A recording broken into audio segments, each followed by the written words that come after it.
Mümkündürmü ki, insanın içində iman olmasın, insan elə zənn eləsin ki, onun imanı var? Qətiyyətlə deyirəm ki, mümkündür. Vallahi mümkündür. İnsan çox dərindir. Mümkündürmü insan bilməsin imanı nə qədərdir? Təbii ki, mümkündür. Mümkündür ki, insanın imanı olsun, insan özü də bilsin ki, imanı var və elə zənn eləsin ki, imtahanlarda bu iman ona bəs eləyəcək, sonra imtahan vaxtı üzə çıxsın ki, sən demə bəs eləmirmiş. Bəli, bu da mümkündür. Mümkündür. Mümkündürmü insanın imanı olsun, bugün sabah olmasın? Bəli, o da mümkündür. Quran buyurur ki, iki cür iman var, müstəvdə və müstəqər. Müstəvdə gəlib gedən imandır, müstəqər möhkəm qalan iman. Bir sual da verim, elm və təcrübə imanı artırır yoxsa yox? Bəli, artıra bilər, amma artırmaya da bilər.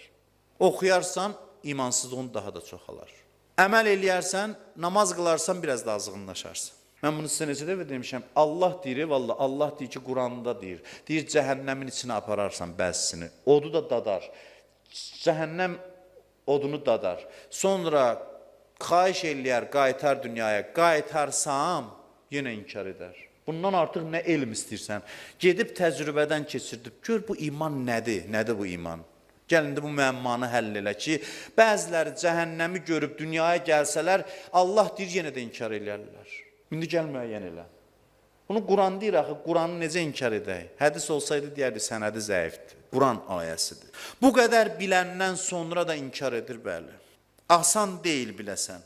Mənə yol göstər, mən imanımı artırım. Çətindir, konkret yol göstərmək olmur. Birinə deyərsən, get sədəqə ver, sən demə, birdən bəlli olar ki, bu sədəqə verməyə elə meyilli adamdır. Bəzi adamlar var, xoş deyir də əl açıqdır. Buna da göstəriş versən, gedir rahatlıqla onu eləyir. Amma heç imanı artmır. Çünki içində bir şey var ki, ona uyğun göstərişdir. Birinə deyərsən, get namaz qıl, adam var təbiətən ibadətə meyillidir. Namaz qılır, qabağa getmir. Burada çıxış yolu budur ki, çətin olan şeyləri tapasan. Nəyi çətinliklə eləyirsən, onu axtarıb tapasan. Birinə deyərsən, ata-anava yaxşılıq elə. Sən demə, bu elə ata-anasına şiddətli, lazım olduğundan ifrat dərəcədə bağlıdır.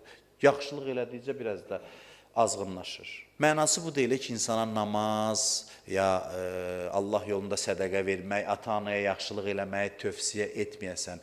Mənası budur ki, hər insanın öz düyünləri var, öz çətinlikləri var. O çətinlikləri özü kəşf eləməlidir. Adam var həmin namazla zirvəyə qalxır, adam var həmin namazla uçuruma düşür. Adam var həmin valideynə yaxşılıqla insanlığın zirvəsinə qalxır, adam var o yaxşılıq eləyir, heç zərrə qədər halına təsir qoymur. İnsan gərək heç nəyinə söykənməsin,